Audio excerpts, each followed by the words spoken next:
Hi, I'm Mindy Wright. I'm a member of the CMC Board of Trustees and Assistant Provost at Ohio State. What a great crowd today. Today's forum is the first in our series, Pulling at the Roots of Poverty, presented by CMC and National Church Residences.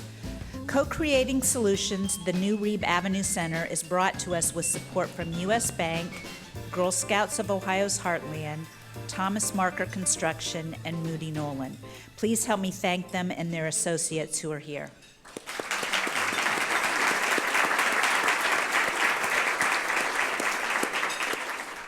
Now we're done with all the preliminaries. It's my distinct honor to introduce a panel of outstanding leaders in our community. Each of our speakers represents the best of Columbus for their professionalism, their passion for doing the right thing, and making an impact in the right place. So please welcome President and CEO of the Crane Group, Tanny Crane,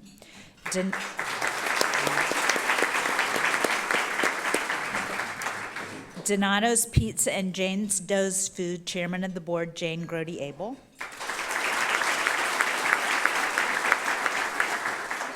President and CEO of the Mid-Ohio Food Bank, Matt Habash, and our host, and moderator today, Director of Community Strategies, Celebrate One, Columbus Health Department, Erica Clark-Jones. Erica, the podium's yours. Thank you, Mindy, and thank you, Columbus Metropolitan Club, for hosting a discussion about what I feel is exciting collaborative work on our city's south side. It was exactly 4 years ago this month that Mayor Coleman and some tearful-eyed residents gathered on Innis Avenue to discuss the future of the Southside Settlement House and the building that housed valuable social service programs for seniors, families, and children. According to Mayor Coleman, when he arrived on site that afternoon, he was greeted by a bare-chested man pushing a shopping cart of recyclables whose young son was alongside. After an exchange of words, the mayor admitted that this man made an impression on him because he appeared to have no hope. No hope in the neighborhood and no hope in his future. At the time, saving the Settlement House building was not guaranteed, but a commitment to learning more about the needs of the neighborhood and its residents was made. But it was with the acknowledgement that the city needed partners to help in this urgent work.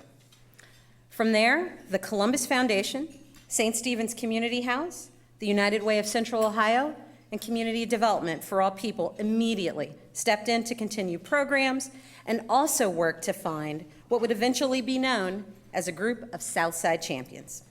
Within months, the mayor's conference room hosted 25 residents, private sector, nonprofit, foundation representatives with ties to the South Side, interested to learn more about the challenge and the charge to make an impact in what would later be known as the neighborhoods of the Southern Gateway.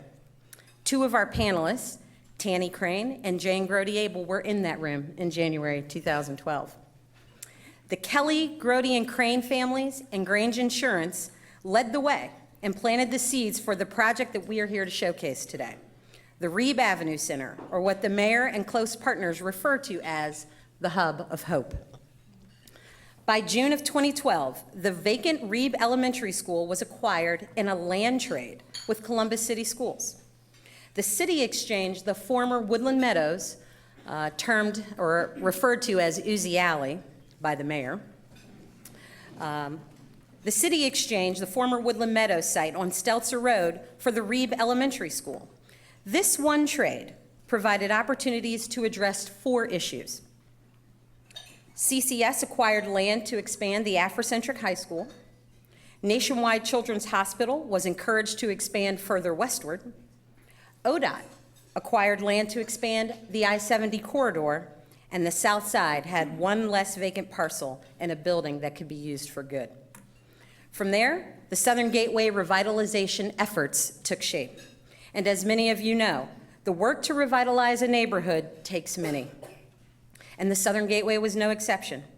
I would like to acknowledge our consultant team of Centripetal Strategies, Murphy Epson, Community Research Partners, Parsons Brinkerhoff, Diller & Associates, and Millard Consulting. along with sustained, thoughtful, and diligent efforts from countless residents, 10 civic groups, and multiple public, nonprofit, and private sector partners. The cornerstone of any revitalization effort is investment. The investment of time, the investment in people, and capital investments that pay dividends well into the future. The Southern Gateway and Parsons Avenue core investments are numerous. This investment has primarily and appropriately been directed in the following areas: housing, home and exterior repairs, third space improvements in Southeast Lions Park and the Lincoln Pool, an expanded new Parsons Avenue Library branch, John Maloney Health Center, $25 million worth of Parsons Avenue infrastructure improvements that will start in 2016, and of course, job creation from Nationwide Children's Hospital, Columbus Castings, and many private companies that are expanding on the South Side. But the investment in people is what makes the Reeb Avenue Center and the Southern Gateway efforts so significant. Social investments made by our Reeb partners and our tenant champions is evidenced by the organizations that will call the Reeb Avenue Center home starting this month. The Reeb Avenue Center is collaborative by design, and it will have intentional pathways between the tenants so that each nonprofit can help serve the holistic needs of every person who walks through its doors.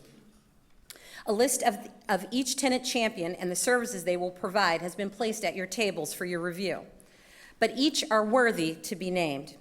We are grateful for the faith of the following tenant champions and their investment in the people on the South Side. And as I call your name, if you would please stand if you are affiliated as one of these tenants or on the Reeb nonprofit board. The Boys and Girls Club of Columbus, Eastway Behavioral Health Care, Godman Guild Association, St. Stephen's Community House, Digital Works, Amethyst, House of Hope, Dawson, Sage Sustainable Electronics, the Mid-Ohio Food Bank. Matt, you can stay seated. Community Development for All People, Lutheran Social Services, Southside Neighborhood Pride Center, the Southside Learning and Development Center, and soon to be the Harmony Project in the building as well.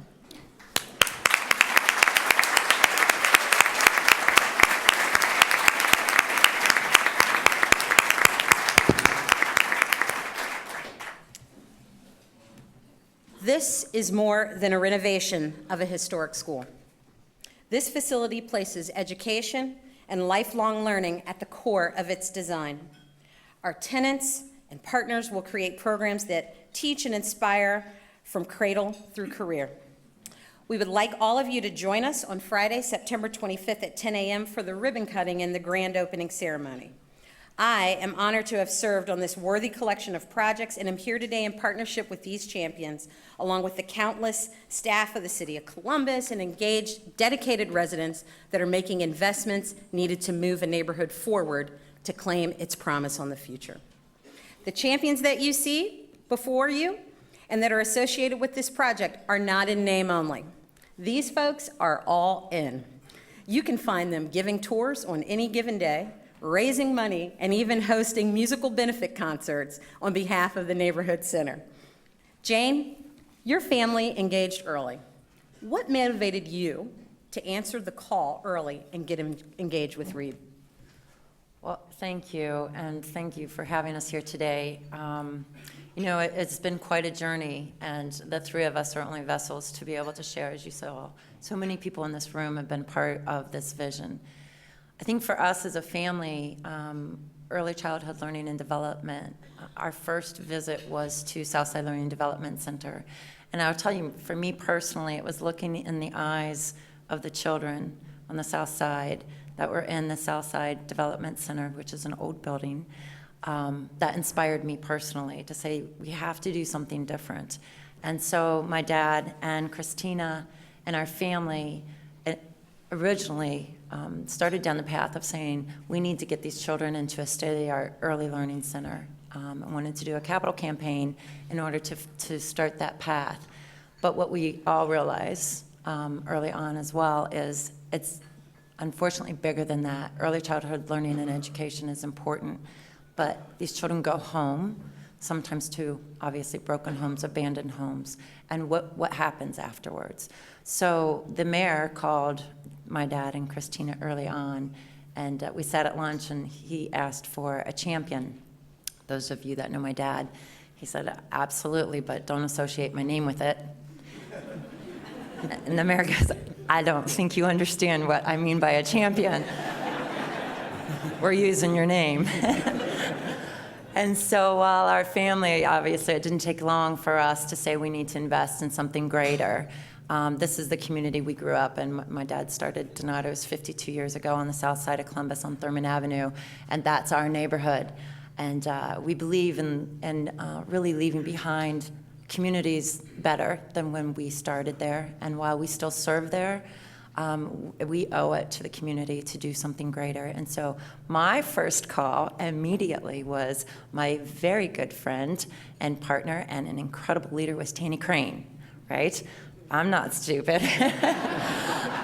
Said, okay, we can do this. We don't know exactly what the vision is going to be, but we do know Don Kelly and Jim Williams have invested in the South Side for many, many years. So as we started meeting actually at Don's house to envision what this could look like with the Community for All People and with Southside Learning Development Center, the Crane family and Tanny came immediately alongside. And that's really when I think the vision became and took full. That's great. And that leads right to my next question. Tanny, you invested and provided leadership and immediately recruited others. What motivated you? Jane. No, I'm just kidding. Similar to Jane's story, our family and our company has been invested in the South Side for over 65 years. And it was actually our 65th anniversary celebration that was the time that Jane called, and the mayor, who we all need to recognize as the #1 champion, said we need those people, those champions from the South Side. And you know, we've been there for so long, and we've seen neighborhoods change. We see that on the South Side, 72% of our neighbors live in below sustainable living conditions. We have crime rates, violent crime rates that are 3 times the city, infant mortality that's 3 times the city. And we have to say, we're not going to take that anymore. And selfishly, we want to employ and wanted to employ our South Side neighbors. So when Jane called and we met with the mayor and we talked to our family and we talked to our company and we said, this is the right thing to do. And our father, I'm looking at my brother and others around the Crane table, has always said, our city has been so good to us, we are responsible for giving back. And that was really the impetus for us to give financially, but more importantly, or equally importantly, to give of our time and our resources. So we know from our work in Wineland Park and other neighborhood revitalizations that, as the mayor said, you have to have champions that are going to be around, because this isn't a short-term project, as you said, Erica.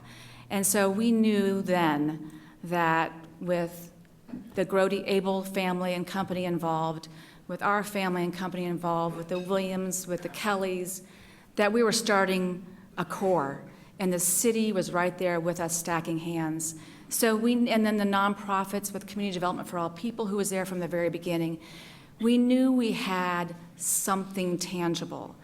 And then with Reeb Avenue School, elementary school, if you haven't seen it, is the most beautiful building, and the John Maloney Center. So we knew we had assets to work with. Although, when Jane first took me down there, I thought, seriously?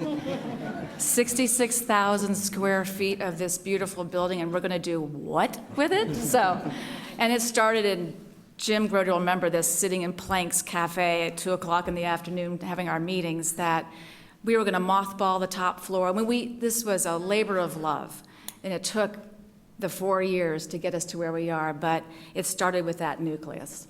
That's great. So the next question, Matt, is for you. You are starting a South Side Roots Cafe and Market. As a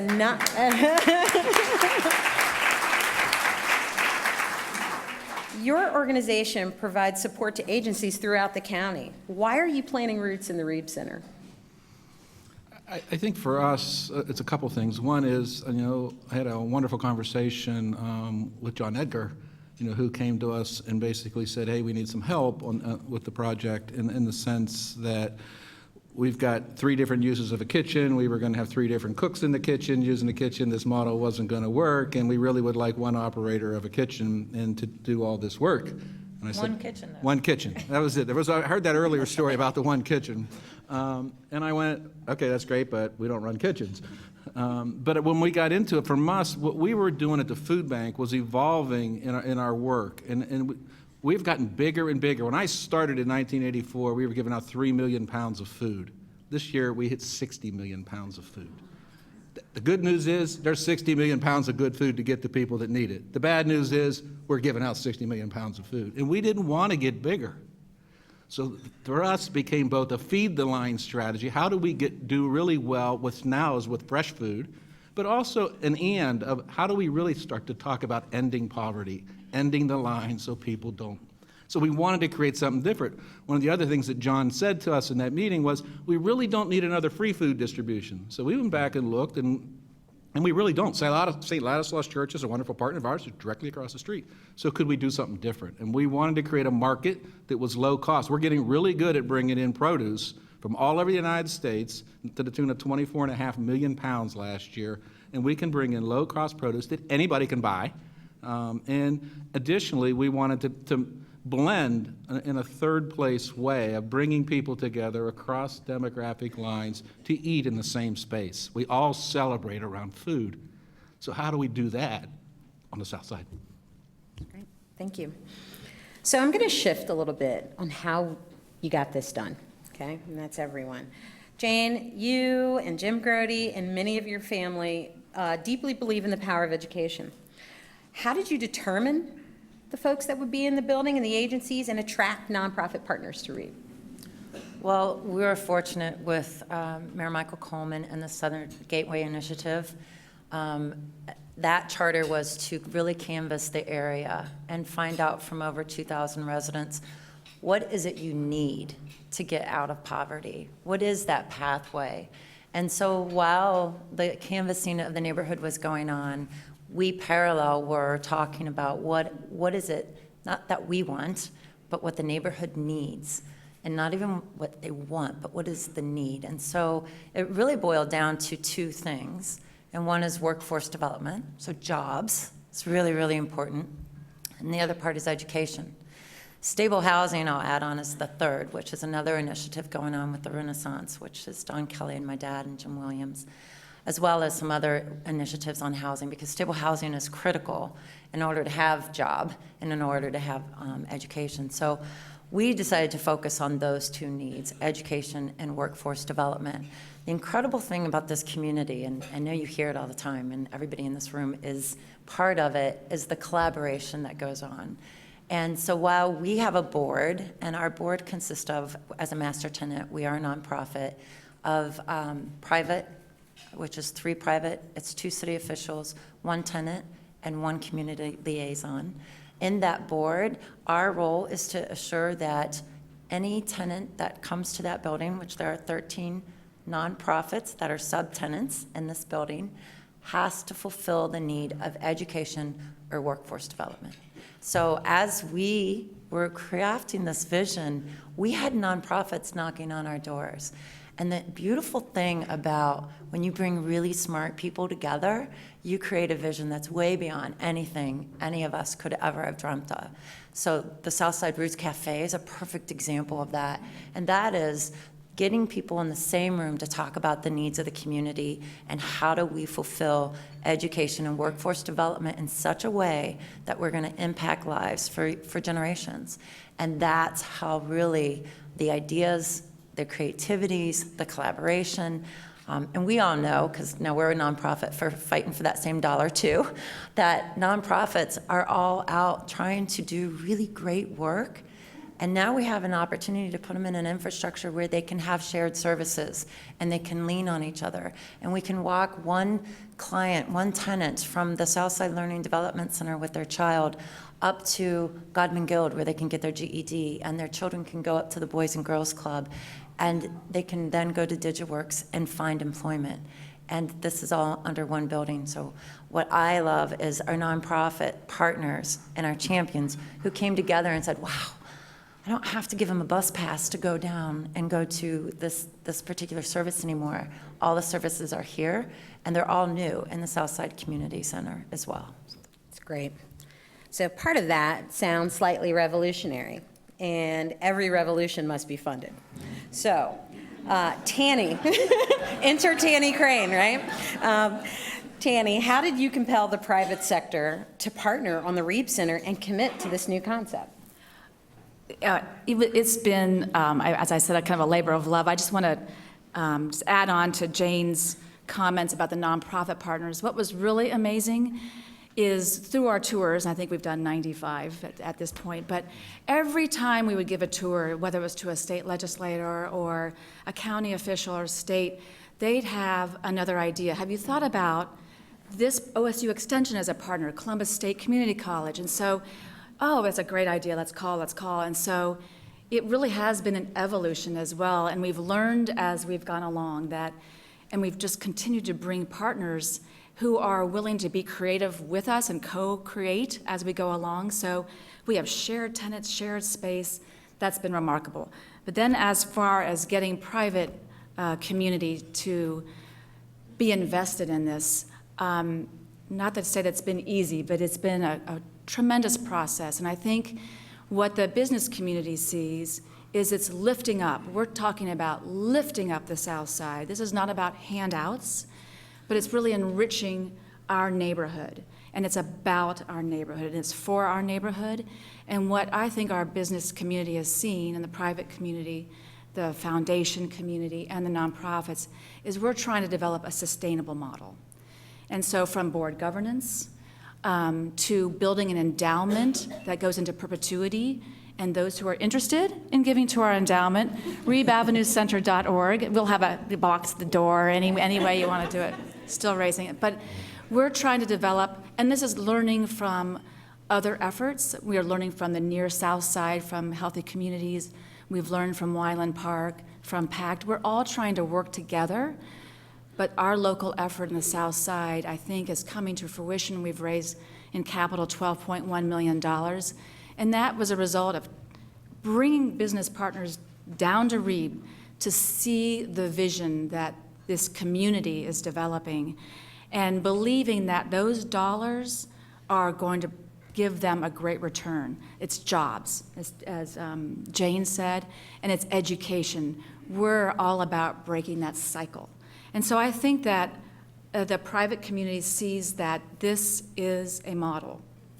We've heard that from the city, we've heard that from the state, the county, that they're recognizing there's something different about this. It's about the partnership, and that the business community is willing to invest in that. That's great. So Matt, from the tenant champion perspective, right? You're a part of this model that Tanny talked about.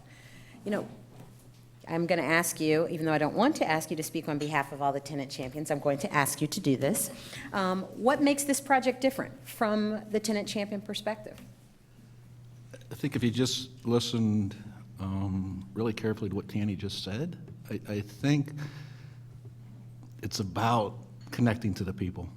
That's different. I mean, I have a great experience. Most of you that know me well know that my mentor was John Maloney in the South. Lived in the South Side. He was St. Stephen's, and we had an example in the early '80s of the Linden Resource Center at St. Stephen's, where John's vision was to bring a bunch of public and private, nonprofit, and government together into the same space. And I had the opportunity to run that space for a year, and we never really moved into what his vision was. You know, we were unable to get beyond what I called co-locating and hiding behind confidentiality as opposed to really what this is being talked about and what I've seen from the conversations I've had with the partners and the work that my team has been doing. It's really, in the language we use, is how do you move from co-locating to collaborating to collective action? That's what this space is all about. And I think that's the unique opportunity for me. And for me, it's coming home, because John used to drag me and Jim Williams and other folks down to breakfast at the old Reeb restaurant. So when I was trying to think of the name, I couldn't remember, and somebody told me at the meeting, that was Reeb restaurant, that we used to hang out, but it was at 6:30, and John liked breakfast at 6:30 in the morning. And I had 2 little kids. That didn't work real well. But it was really about coming home, and really about how do you really honor. So with Southside Roots and Cafe name was picked by the residents. That's great. So, Matt, I'm going to stay with you on this because I think all of this is great, but it's about the future, and it's about impact and what we're going to do. How will you measure success, and how will we measure our impact from the tenant's perspective? That's a question that Kim and the team at the food bank, we wrestle with every day. Because we want to move from outputs, which nonprofits are famous for, and counting units of service. We all do that. And in the world of basic needs, you really get away with that a lot. I can just count pounds of food and meals and people served. But the reality of it is, what's the impact of somebody eating? What's the impact of somebody getting a job? And I think that for us, and so we shifted the second half of our mission to co-creating a sustainable community where everyone thrives. So that's my definition of impact. That's perfect. Ladies, do you have anything to add to that? I'll add that we, just adding on to what Matt said, I always hear the mayor saying that he wants a city where people can live, work, and raise a family. And we want that for the South Side. So we want people to stay in the South Side. Right now, mobility is so high. A child who starts in school in the South Side, 40% of them won't finish the year there. And we want to, really erase mobility and want people to stay on the South Side. But it's very important that we measure our results. So we've been working very hard with Mid-Ohio Food Bank on a software system that they have, so that, as Jane described, when single mom Jane drops her son Tony off at the South Side, he's a little larger than that now, back then, but just envision Jane, dropping her son off and then going to Godman Guild, working on her GED and working with Digital Works and getting a job. That we know all the statistics now. That's our baseline. But in 3 years, in 2 years, where is Jane? Does Jane now have a home? Does she have a job? Is her son going into kindergarten ready to learn and on the road to success? And so we are working, co-creating a software system that we can monitor Jane and all of our clients and our neighbors, how they're impacted by that single-stop shop visit to the Reeb Avenue Center. So in time, over time, that we're monitoring results, and if something's not working, we're willing to make those changes. And we're investing with our community to say, what do you need now? What's next? So it's very important for sustainability that we're monitoring not just outputs, but outcomes. Okay, great. So I spoke with the mayor before this event, and the mayor, when I asked him about the legacy of the project, he said the Southern Gateway and Reeb was not just about public-private partnerships. It was about public, private, nonprofit, and civic, all these areas coming together with the residents. Jane, what do you hope the legacy of this project will be? I hope the legacy of this project is the people in the community own it, and they believe that it's theirs. And it's not something they feel is being done to them, but they walk in that building and they feel like they own this. And, obviously love it to become a national model because we believe it works. Raising the endowment is critical. All of these ideas are important.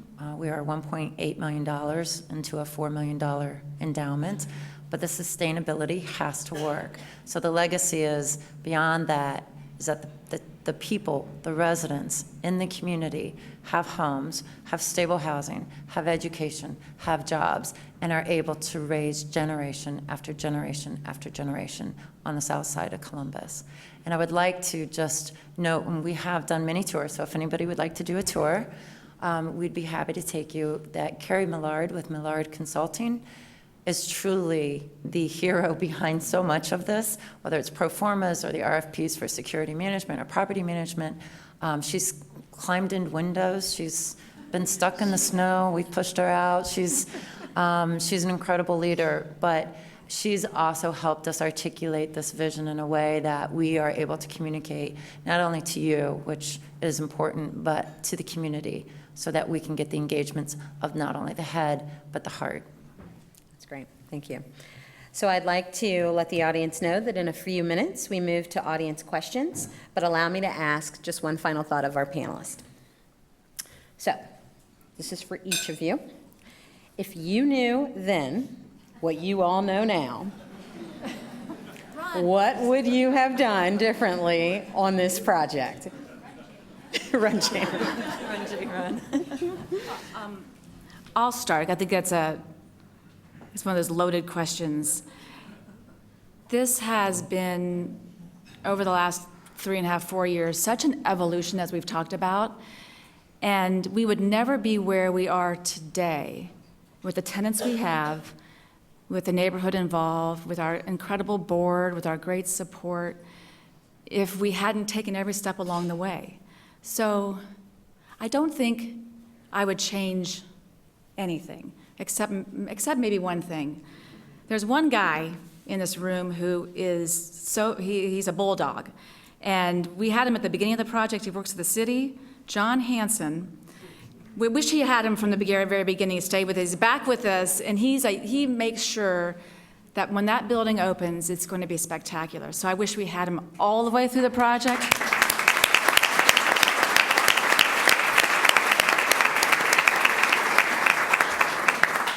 So that would be it. Second that, because we're in a meeting, and you got to imagine this. We got invited late into this process. I was describing 3 kitchens. I'm trying to change 3 kitchens. I have a team of people that did a fabulous job, and talk about pit bulls. Jane, and then trying to tell the Moody Nolan team, okay, we got to redesign this. How are we going to get food in the building? All that kind of stuff. We were doing that meeting. One of the questions was we were trying to really create an ambiance. This is the garden level. We want it to be inviting. Garden level's a half-sunk basement. But I'm not allowed to use the word basement. Don't say basement. I learned that early. But it was, and one of the questions we had sitting in a meeting at Moody Nolan late in the process was take out the ceilings, the low ceilings.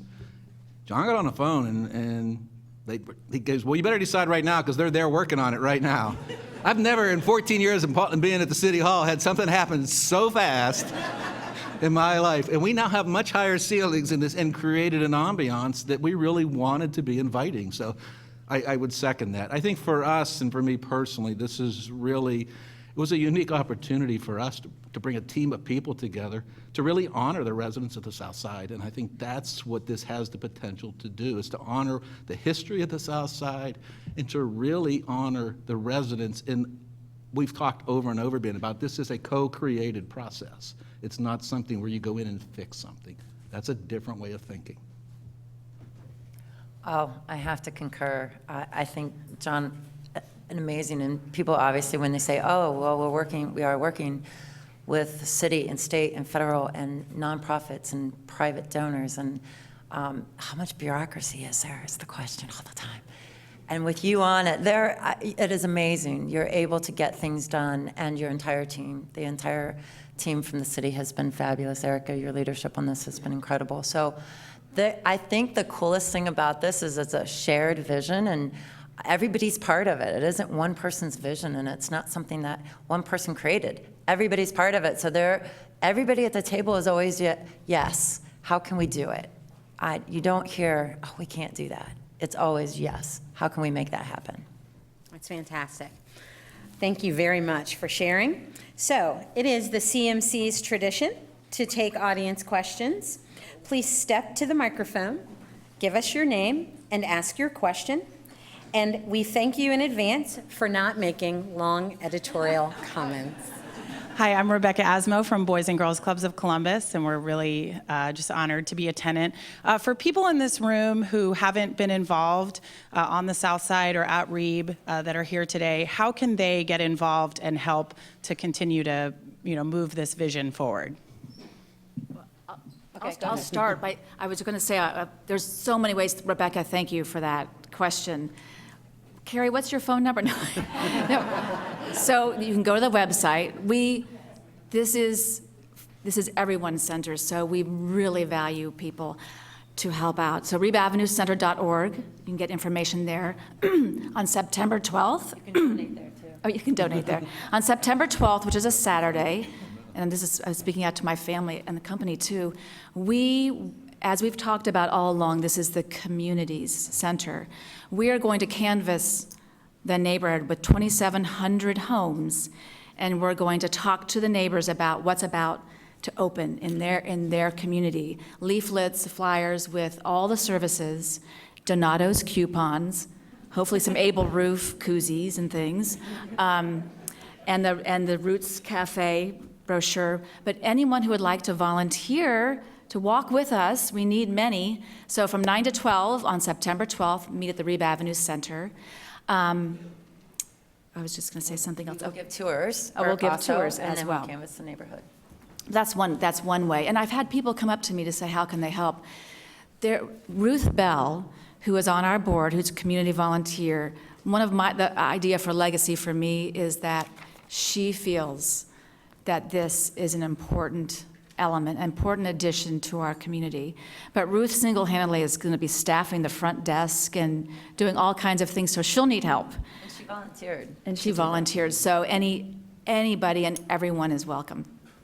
One of the ways we're going to make this work is that from the Roots Cafe is having a lot of people as paying customers, number one, paying ahead for other people, number two, and volunteering. I forget how many volunteer shifts we have, Amy, but there's a lot of opportunity for people to be a part of this and to really make this all work from a food perspective so that we can invite everybody to the space, and I think that's important. So there's a lot of volunteer opportunities, and I'm sure if I ran the gamut of all the nonprofits in this room, there will be a laundry list of opportunities for everybody to participate and to make this truly a community effort all the way from the roots all the way through, so that we do create a community where everybody believes we can shift. Nobody believes this can happen. I've had people say to me, Matt, would you stop saying you can end hunger? Because nobody believes you, but me and Marilyn and the rest of my team, But the reality of it is we do believe that. And the only way we're going to make it happen is if we all do it together. And just to add on to that, I think that's an important part about Roots Cafe, Southside Roots Cafe that is different, is that we are differentiating the way that we feed people that are hungry. And so it's a pay as you can. Pay whatever you can. If you can't pay, that's okay. So we would love for you to come and join us for lunch at the Southside Roots Cafe so that you can pay what you can. And then the tenants or the clients, the residents that will be in the building, they'll be earning points. So when I drop my child off at Southside Learning Development Center and I go get my GED, I scan my card and I earn points so that I can go down to the Fresh Market as well as the Southside Roots Cafe and eat lunch or breakfast. And so, as you can see, there's so many components to this. The Seymour Foundation Institute is also part of it. It's about helping people not become homeless. So there are so many integrated parts to really create such a sustainable vision. We need to have you come down and tour. So people are going to start running from us because we always ask for money. But that's also how you can help. Thank you. I'm Adrienne Corbett with the Homeless Families Foundation, and people run from me too, Jane, because they know I'm always asking for money or a favor. As a director of a nonprofit and working in the nonprofit field for so long, I kind of hate to feel jealous of the South Side, but maybe just a little bit in terms of what you've been offering down there. But as I sit and I listen to just the fabulous ideas and the programming and the visions that have been taking place over the last few years, it needs to be replicated. As an organization that is deep in the heart of Franklinton, where you obviously know that, we've got the same mobility issues, we've got the same poverty issues, we've got the same crime issues, and absolutely the same lack of education and readiness for school. It's my hope that we can all learn from this experience and that there can be some opportunity moving forward to replicate it. Why reinvent a wheel when what you've come together is so well thought out? And Matt, I want to talk to you about that software that you have about being able to track people later. But as part of the community, I personally want to thank you for what you've done. I think when any part of our community is better off, the whole community is better off. but then also urge that this isn't a one-time only type of endeavor, that together we can move forward and look at other parts of the community. I would encourage all of us to think about that, but I think about it from a community-based perspective, not from replicating what happened. It's the journey, of how we got there. It's the learning, and it's finding the champions in that community that makes it. There's great work going on in Wyland Park and on the east side in Franklinton. We need some champions on this, what I call the Cleveland Avenue corridor, clear to 161 now. But think about that. But you got to think about it from how do we really build what matters to that community? Be careful about just thinking we can take this and replicate it. We can take the best of how it worked and do that in partnership with each of those communities. But we can do that. I'm convinced we can handle more than one thing at a time in this community, so let's figure that out. But I also would caution us about being truly honoring, because something Tanny and Jane have both said, it isn't about doing things to people. It's about doing, being in relationship with what's really needed in that community and figuring it out. Hi, good afternoon. Thank you. My name is Kay Wilson. I'm Executive Director for Leaders Spark in Central Ohio.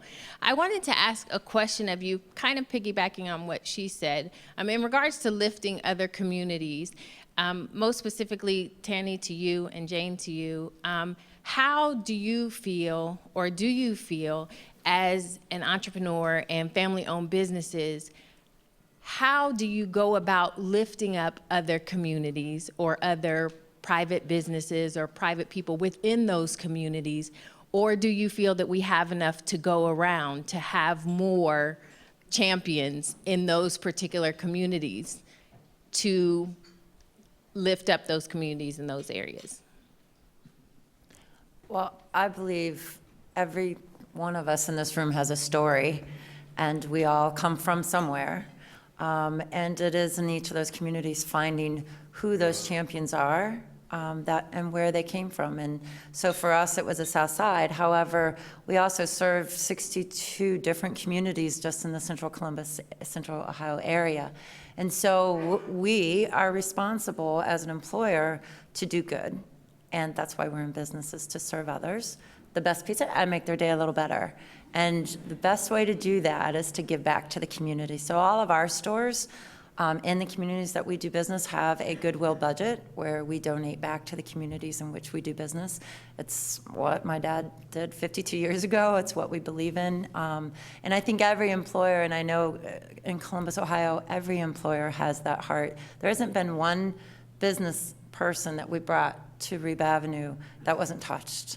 And I think getting people to see maybe the other side of 670, to see the other side of Parsons Avenue, and getting them there is when you touch people's, not only their head, but their hearts and their wallets. And I would just add that, similar to what Jane said and Matt said, it really takes champions, and you need to find what their story is. And I think where Wyland Park has been instrumental and packed, and Healthy Neighbors at the near South Side and Reeb Avenue and Southern Gateway, is we are all learning from each other. So we're trying not to make the same mistakes. But what we found is that it is very neighborhood-based, and that we're building from an asset-rich neighborhood. So we had a beautiful building. We had the John Maloney Center. We now have Parsons Village Senior Living right next to us. So we're trying to start with the assets we have, similar to Wyland Park and others, and build from there and find those champions, whether in the nonprofit, whether public or private, and start building a coalition and ensure that the neighborhood is included from the very beginning. So I think that, as business owners on the South Side, that's where we felt our responsibility. But as Jane and Matt said, there are champions all over the city that are not necessarily geographically based, but they have a story and they have a will. Excellent. Thank you. Hi, good afternoon, everyone. I'm Karen Warapa. I'm a concerned citizen, and I'm also a volunteer with the United Way of Central Ohio. I appreciate what you've been sharing today. I'm hoping you can give me a specific example, and Tammy tapped on the word asset. We are an asset-rich community. Could you give specific examples of how the residents were an asset in this process beyond the surveys? And also, does your vision, or do you have any visions of transitioning lads to leaders from that very community? I find it difficult sometimes myself to find avenues for young people to engage in the process because of legality issues or concerns about privacy. I didn't know if you had any visions specifically for lads in that community, and lasses, to become leaders in that community. Thanks. Well, I'll just start by, and it's a great question because, and I think everyone has mentioned it, we have felt strongly from the beginning that this is about our residents, about our neighbors. And Erica has a book right there that from the beginning and really through Erica's leadership, that we needed to make sure, we needed to canvass the neighborhood, first of all, to let them know that there is movement afoot, and we wanted to hear, as Jane had referenced the survey, we canvassed over 2,000 homes, that we needed to hear from them. And once we got the survey results back, they were included on committees. We had 7 or 8 committees from housing, health, education, safety, jobs. So they populated our committees. So it's based on what they wanted to see and how they wanted it to move along. And we've also talked about, along our process when we're touring, we want the residents to be touring. So on September 25th, when those doors open, the ribbons cut, they're the ones walking in the door first. They're the ones that are opening the doors. They're the ones that are staffing the place. So we, and the Boys and Girls Club, so that those lads and lasses up there on our upper level are running through the building, and they're feeling like this is their building. And through Rebecca's leadership and her team, they're going to be employed in our building or throughout the community. I know one of our tenants is going to be actually utilizing their clients to be staffing some of the Roots Cafe, Godman Guild. So we're trying to bring the residents in, and we brought them in from the very beginning, not just through surveys, but that was important, but through staffing the committees. That's correct. And I just want to reference the report that Tanny mentioned that we have here is called the Roadmap to Revitalization. Southern Gateway Community Report can be found online at columbus.gov under the Department of Development. We have time for one last question. Good afternoon. My name is Robin Taylor. I understand that health begins where we live, learn, work, and play. Have you considered linking your efforts to health outcomes on the South Side, specifically infant mortality, chronic disease, cancer rates, high blood pressure, things of that nature? Go ahead. I think real quickly, one of the real questions we have around in a strategy is what food is health. And so how we connect, so we did diabetes research, a few years ago, really understanding that people that were food insecure, that had diabetes, could they manage their diabetes if they didn't have the right foods to eat? Very difficult to do. And we learned a lot from that. So for us, it's really been about, it isn't just getting healthy food to people, it's can we really see a connection? So the database was mentioned. We're in conversations with the Fairly Qualified Health Centers, including the Maloney Center right there, to begin to, can we marry the data sets? We've had that conversation with Children's Hospital already, so that we can literally make the doctors aware that people are food insecure, and where the doctors know where to refer, and their whole teams, people to healthy food. How does healthy food play a role with the Boys and Girls Club and feeding the kids after school, with the daycare and teaching kids early on? Having a good healthy meal for somebody to eat, picking up a kid after daycare, after work, and then go home and say, okay, well, now we're all supposed to go home and cook a really nice healthy meal, with all the stress in life. But the question for us is, can we measure, that's back to Tanny's point and to the question earlier about, can we measure the outcome? So linking it to the health community, breaking down the silos is really what the conversations, we all do really good work in our silos. And the question is, can you take it from a client's perspective or a resident's perspective and really lift it up, but be able to measure the health outcomes? So that's one way we're going to try to do. And so as you really look at it holistically, people that are working, whether they're trying to get somebody a job, a GED, making sure they can stay in their home, it's all interconnected at the end of the day. And so it all has to matter. And I think we're stepping into that work right now. in a way that's where the beauty of this is all of the nonprofits with these amazing partners, they're coming together and say, how do we do this differently? But really look at, are we making a difference? It's one thing to put a lot of money into a project and then find out you didn't move the needle at the end of the day. So what's it really mean to move infant mortality in the south side of Columbus? What's it really mean to make sure kids are fed at schools on a regular basis and have access to good, healthy food? Those are the kinds of things we're looking to do. So any advice, ideas, things that people have around this? We don't have the answers. We have a lot of questions. I think that was well said. I think that was well said, Matt. And I'd also like to say it's good that our community, our public sector, nonprofit sector, and private sector are all aligned in trying to make an impact. And so we look forward to good results from the South Side. I think I'm going to turn the podium over to Mindy. Thank you.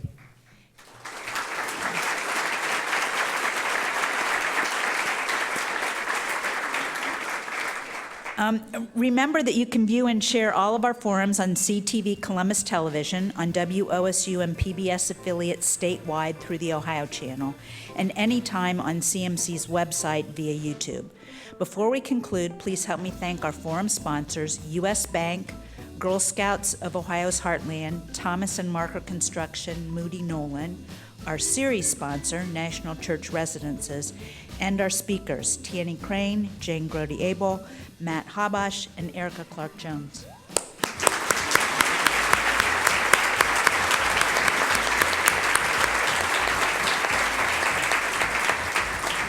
And thank you all for coming. We hope to see you at CMC again soon.